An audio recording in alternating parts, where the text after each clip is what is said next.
Let's go back to a legal case in the 1860s.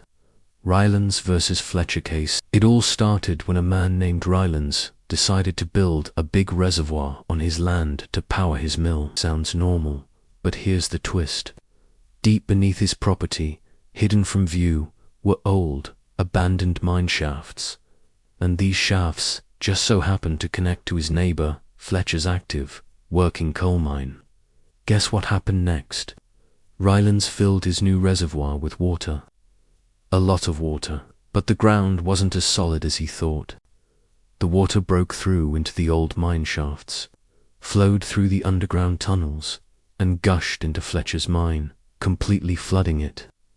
Fletcher's business was ruined. He was furious, so he sued Rylands. The case was a big deal. It wasn't a simple matter of saying one was careless. Rylands had hired competent engineers and contractors. He hadn't been personally negligent. He didn't even know the old mine shafts were there. So, was he liable? This question went all the way to the highest court in the land at the time, the House of Lords. In 1868, they delivered a landmark ruling. The judges created a new principle, the rule in Rylands v. Fletcher. One of the key judges, Lord Cairns, explained it with a simple but powerful idea. There are two ways you can use your land. First, there's natural use. Think about rainwater. If rain naturally falls on your land, collects, and then flows onto your neighbor's property, that's just nature. Your neighbor can't sue you for that. It's their job to protect their own land from natural events. But then there's non-natural use.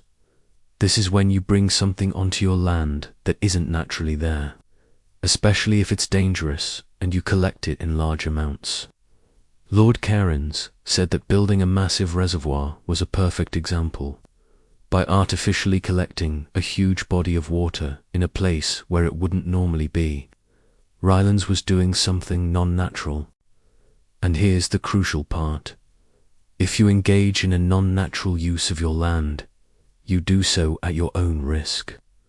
If that dangerous thing you brought onto your land escapes and causes harm, you are strictly liable. What does strictly liable mean? It means you're responsible for the damage, period. It doesn't matter if you were careful or didn't know about the risk. The fact that you brought the danger there, it escaped, and it caused damage is enough. You have to pay.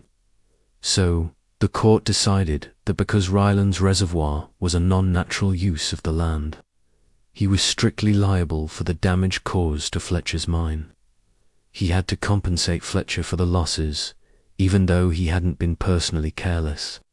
This was a huge moment in law. For a while, courts had been moving towards the idea that you're only liable if you were negligent, but Rylands v. Fletcher brought back the concept of strict liability for activities that are unusually risky.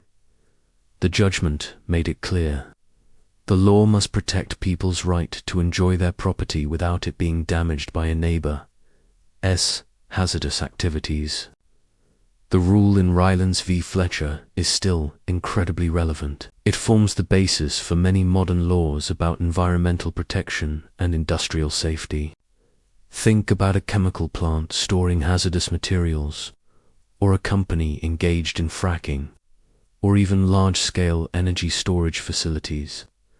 If something goes wrong and dangerous substances escape and harm neighboring properties or the environment, the principles from Rylands v. Fletcher often come into play.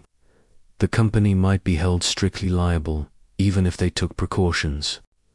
So, the next time you see a large reservoir or a major industrial site, remember the story of Rylands, Fletcher, and the flooded mine. It's a 150-year-old case that continues to protect our property and our environment every single day. Thanks for watching. If you found this story interesting, don't forget to like, share, and subscribe for more. See you next time.